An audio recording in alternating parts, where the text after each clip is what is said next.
Thanks for tuning in. I'm back with a lot of single issues.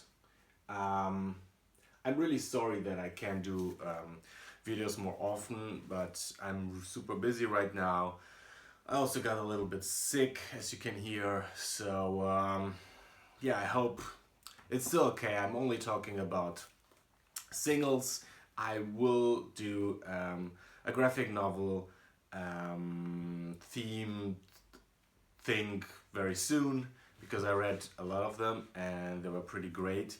But I'm still enjoying buying the single issues, and maybe I will have to cut down a little bit because it's a bit too expensive, I think. My big euphoria with DC Rebirth kind of wore off, and I will start talking about DC Comics because half of my stack is DC only, which I think is a sign for the strength of the publisher, and I think they're doing a lot of stuff right. Not every title is great, so if I will disagree with some of you regarding a specific title, just see it like a more not like a big critique towards DC or the character or whatever, but it's just that I don't enjoy it. So let's kick it off. Detective Comics number 944. It's Tynion's book. It's a team book. It's Batman and the Outsiders, basically, and I think this is where the whole thing is heading towards, and I think it's really great. Batwoman will be a spin-off of the series very soon, in a few months' time, and you can see that there is a Bat world building here, and it's working very well. It's told very well. The drawings and the coloring are really, really great. It's just very good superhero comics, and I would say if you haven't checked out any Rebirth stuff yet, which is very improbable, but still, or any Batman book maybe, this is the Bat book for the moment. By far, I think it's just very well told. So grab it. It's really good. Next up is New Superman, the Chinese Superman, by Jean Yang, and it's really fun. I'm enjoying this very much. It's a father-son story told through superheroics and also through the whole political problems and turmoils that are within Chinese society. And it's done in a very clever way. It's not that, the communist dictatorship is bad and the good American superhero ideals have to stand up for the good stuff. There are some really nice twists here, and the art is really nice, dynamic and fun, modern looking. I think this is a big success. I know it doesn't sell very well, but for me it's one of the best books out of Rebirth. Next up, Aquaman. So it's hard to say something positive about it, but on the other hand, I enjoy it so very much, and I'm kind of torn on Aquaman because I can't really recommend it to anyone. It doesn't have any qualities which stand out. The writing is capable, but nothing super special. The drawings are, I would say, average, and I mean decent, but what can I tell you to urge you into buying this? Nothing. And I don't want to urge you into buying this. I can only tell you that it's old school, messy, human drama, soapy, superheroics with a political twist, and it's just fun. It's fun, and it keeps going. It keeps me attentive to what is happening. But I mean, there are pages like this which are normally not acceptable in a modern superhero comic. Super wordy, no design to it. Yeah, it's messy, but it's fun. So this is Aquaman. Well, here we have a more slick comic, which is Batman by Tom King and Michael Janin. And I mean, Michael Janin, look at this.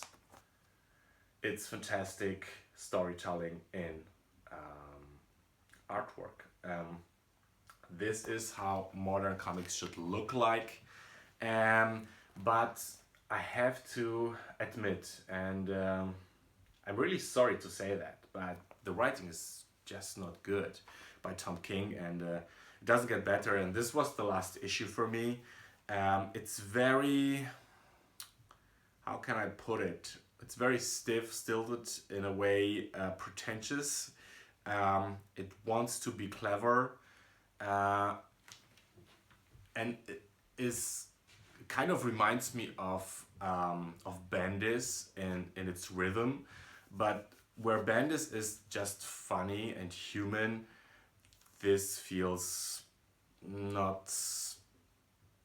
This feels more like a formal experiment. I can't put it better. I'm sorry. Words are failing me when trying to describe my disappointment with this book. And I'm pretty sure it will have its fans. So check it out. Maybe you like it. The artwork is definitely great, but the writing is not doing it for me. So I'm out of Batman. Deathstroke.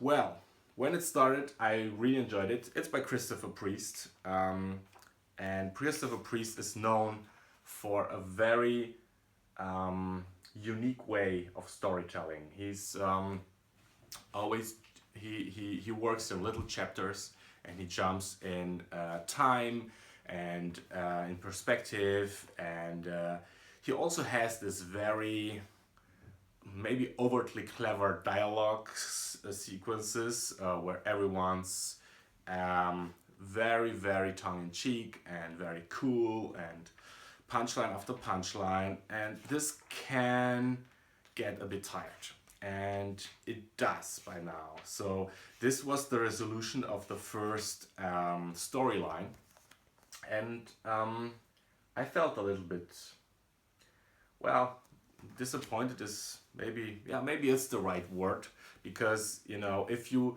build up story in this very complex way, you really need a strong ending to to land this whole information that you were supposedly taking in and trying to make sense of. And if it doesn't happen, if it's just like okay, I get it, but it's also not a big emotional impact, then you're inclined to drop the book. And this is where I'm at right now. But I will wait for the next 2 issues and see where this is going. I would prefer for Priest to go a little bit slower on the complexity and just trying to build up the characters a little bit more, and having people not being dicks and douchebaggy all the time. This would be an improvement, and just do maybe like a more straight story in between to have a relief. Yeah, we'll see how it goes. Right now, I'm a bit torn about it.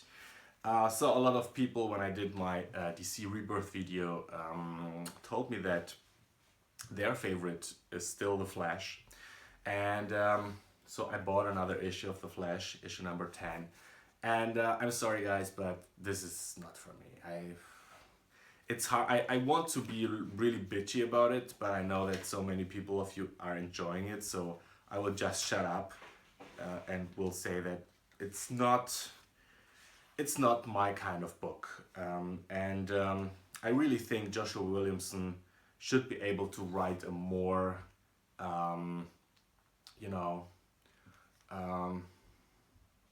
to be a bit more sophisticated without getting weird. I think it is possible, but this reads very much like an all ages book, where information is repeated all the time, again and again and again and again, and it's not elegant at all.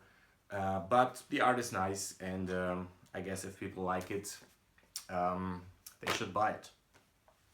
So I started reading. I read, Dan Abnett's Aquaman, and I was looking for other books by him, and I seen that he's writing Earth to Society, and so I read the one arc, the previous arc before this one, 13 to 16, digitally, and I really enjoyed it. And then I bought the last two issues, which were released, and you know what? This is really big fun. Earth 2 for me is a cool concept in that it's a world in itself. You don't need to follow 100 books. It's a world building book of an alternative reality where DC characters are a bit different than them. And I did try to get into the New 52 version of it, written by James Robinson, and I was very disappointed. So, well, I wasn't urging into this new Earth 2 book when it came out, obviously. But now, I mean, the art is super, super nice. Look at this. It's so, I mean, especially this here, the Power Girl and Superman image. I love it. I think it's drawn very well, and I think it's told very well. It's old school adventure comics. What I just recently said about The Flash. This is not complex storytelling. This is not some weirdo ledger readers stuff. This could be enjoyed by a 10-year-old, but it gives you enough, it's complex enough in its elegancy and storytelling, that you get sucked into as an older reader too. So if you're looking for a new DC book or superhero book, you should check it out. It's really, really good. All right.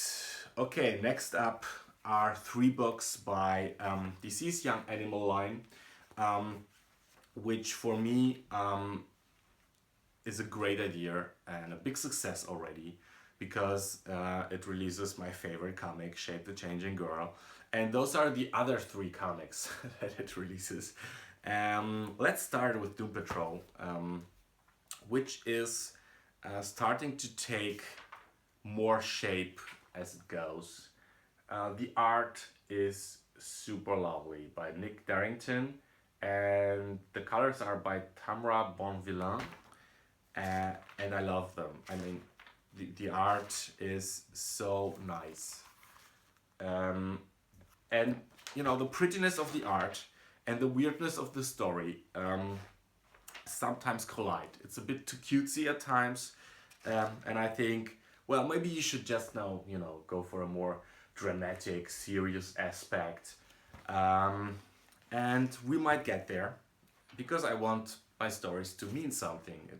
If it's all irony and fun and making fun of other stuff and pastiche of past comics, I'm not able to really stay with it for a long time.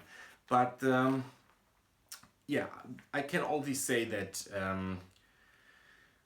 there is much potential in here, and I'm still waiting for it to develop fully. But I trust Gerard Way and the artists that they get there, and it's a fun little book if you're into more weird superhero stuff.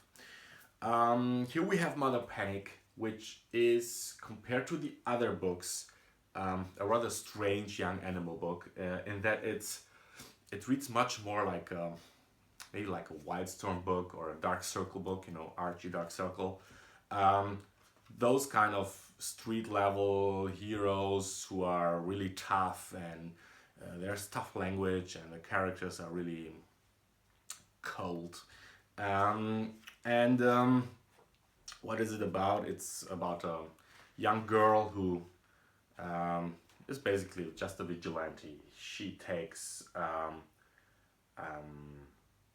the law into her own hands and she does what has to be done. The drawings are really good by Tommy Lee Edwards. So drawings and coloring is really nice. I enjoyed it very much. The writing by Jodie Hauser, well, I guess I'm just not a Jodie Hauser fan, maybe because her Faith at Valiant Comics I didn't enjoy it all. And this year is capable, but it's bland enough that I don't care about either story nor character nor anything else. So it's not a bad comic, really. I think it's okay, but I don't know why I should keep buying it. Dave Carson. Well, Dave Carson, I wasn't sure about number 1, and I'm still not sure about number 2, and I think now I'm out for good. And it might have something to do with the art by Michael Avon Oeming, which I know a lot of people like. He has done Powers with Brian Michael Bendis, and he's a very established artist.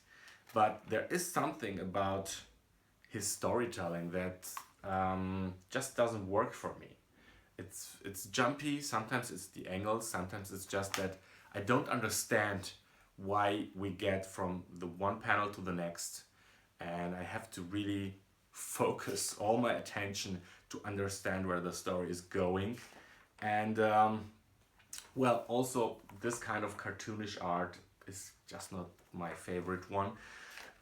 Would the writing be like super exciting? I could forgive it, but it's decent. It's building up a world, the characters, the relationships, but there is nothing there that makes me care too much about the characters. And this could be like a book from Oni Press or Boom. It doesn't have like this quality and solidity that I'd expect from DC and from Young Animals. So this I'm out on. I'm sorry to say that. Okay, let me have one sip of coffee before I continue. I'll just talk about 2 Marvel books. So Marvel is really underrepresented right now in my buying habit. Why? Well, I don't think they are putting out bad comics, but again, it's just maybe it's also a question of timing, that their books don't have the it factor right now that would attract me or many other readers. But I think it's getting better. We have seen that they have announced a lot of new releases. Not all of them make sense for me, but Jessica Jones makes a lot of sense. This is number 2 of the new Jessica Jones series. And of course, after having a Netflix hit, you should make it into a comic. Basically making it into the comic that it was based on. So there are some things reflected from the series. You can feel that they didn't ignore it, but it still stands on its own. And it continues where the previous series, which was Alias, has left us with. And it's the same guys. It's Bendis and Gaydos, the creators of Jessica Jones, who are taking us back into Mrs. Jones' life, which is pretty fucked up, and lets us experience her everyday problems, her dealings with Luke Cage, her dealings with coming out of prison and not getting her life on track. So it's pretty touching in this way that you can feel the character. It's a true, real person, And I appreciate this very much. You don't get this very often in superhero comics and in mainstream comics in general. So this is a very personal story, told very well, and I recommend it for you guys to check out. Avengers 1.1.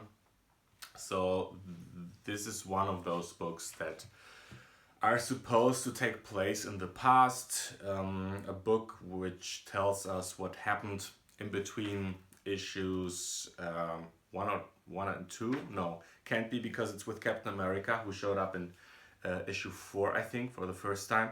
So probably it's between issue 4 and 5 or whatever. So 1.1 doesn't make any sense, but who cares? It's the old Avengers. Captain America, Hawkeye, Scarlet Witch, Quicksilver, and the mainstays, Thor, Iron Man, and Giant Man. They're like, we're out. We have to deal with personal issues. Why don't you take those newcomers, Hawkeye, Scarlet Witch, and Quicksilver, your Captain America, and form a new team of Avengers? And this is what he does. And what is fun to read is those old school dynamics between the very cocky Clint Barton and the more mature conservative Captain America. And it's just fun stuff for people who read those old school Avengers comics when they were younger. It's not a must buy. The art is really nice and clean and has a retro feel to it. It's done by, who's the artist? They don't put it in the front anymore. Barry Kitson, and inked by Mark Farmer. You might know Mark Farmer as a longtime inker of Alan Davis. And I really like Alan Davis' art, and it has a warmth to it. And he brings this warmth to Barry Kitson's more clean and slick style. And so for the art alone, it's a nice flashback into the better days of Marvel, but it's not a must-have by any means. All right, let's continue with Valiant Comics. I will talk about the superhero books first, which is Archer and Armstrong number 9. So I wasn't completely sold on the first 1 or 2 issues, I'm not even sure, of Raphael Roberts' take on Archer and Armstrong. But with Valiant, I'm really like giving them chance after chance with new arcs to grab me, and you know what, this really delivered. It was a fun story, which is building up the mythos behind Archer and Armstrong, and where their powers come from. I mean, this is very reduced to the most essential things. If you're not, if you haven't read Archer and Armstrong until now, I'm not sure it's a perfect introduction, but you can grab the paperbacks for $10, and it's a nice buddy book. It's a buddy comedic superhero book, and in that way it works very well, and it's told really well. And I may get back into Archer and Armstrong. It used to be one of my favorite books in the 90s, but I'm not completely sold on it yet. I might need to read a few more issues to really get into the groove. Harbinger Renegade.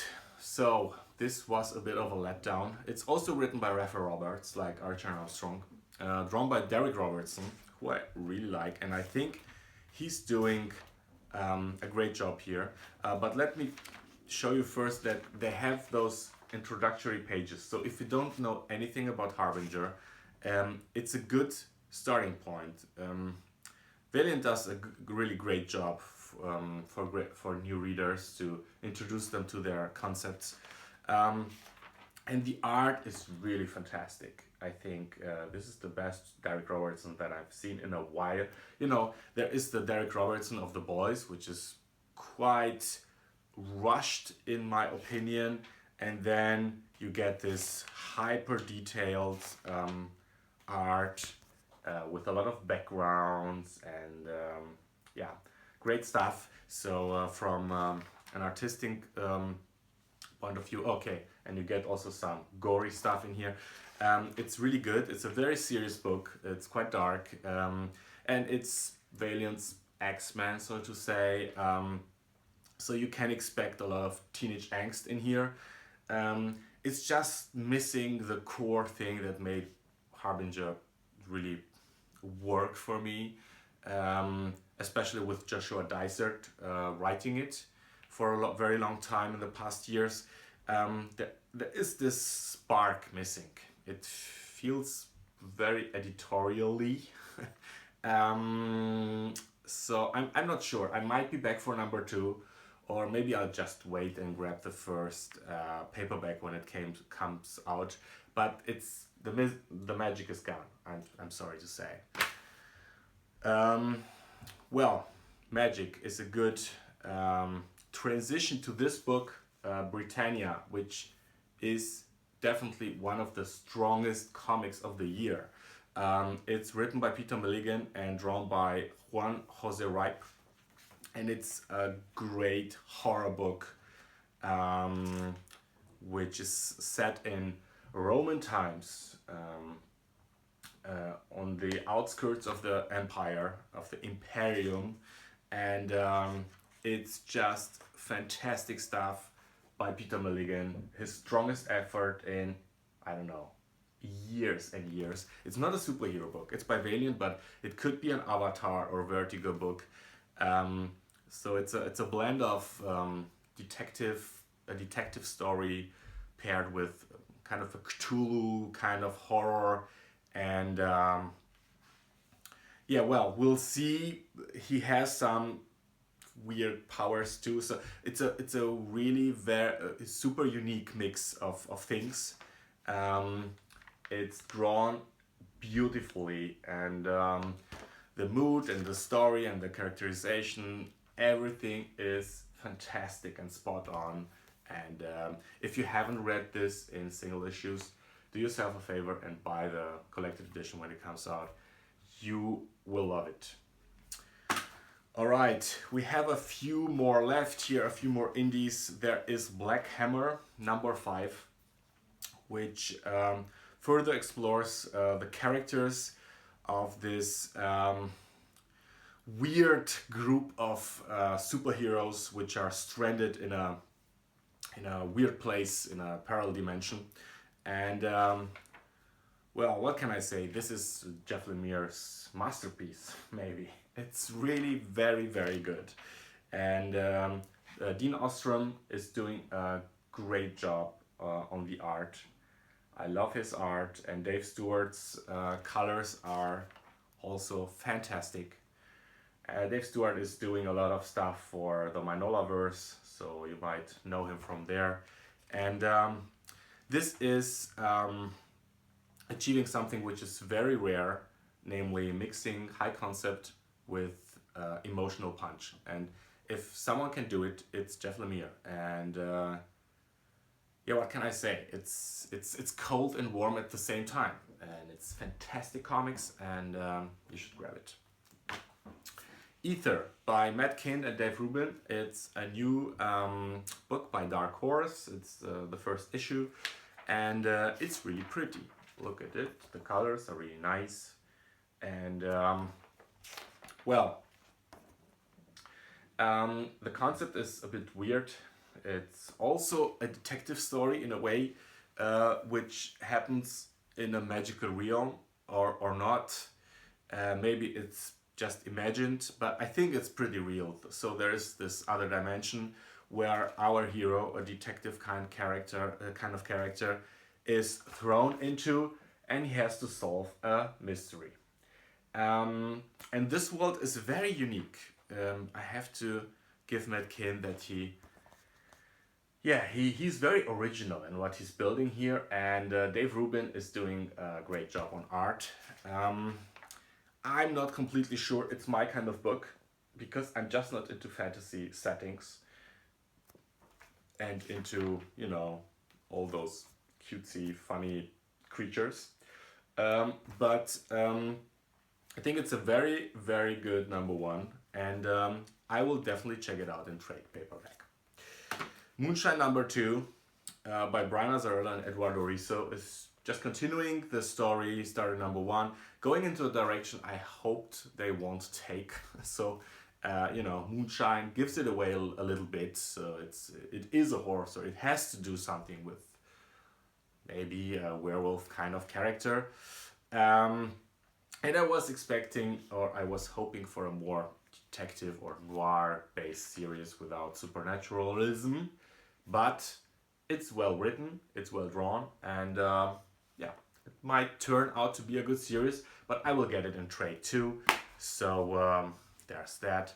And last but not least, James Robinson's Grand Passion, drawn by Tom Feister by Dynamite Press. It's a number one, and it's really nicely drawn. I really love the first page of it. You get sucked into this world, and yeah, it's a fun story with a cool twist in it. It's you expect Bonnie and Clyde kind of action, and you get it, but then something happens which you don't expect, and I'm eager to find out how this progresses. And again, James Robinson can write very well if you let him, if you don't have like editorial putting him into superhero centric stories, because I think he's much more of a storyteller in regards to human emotions and relationships, and so I expect good things out of this. And if you're into Robinson stuff normally, you will love this. All right, that's it for today. Thank you very much for watching, and have a good life. See you soon.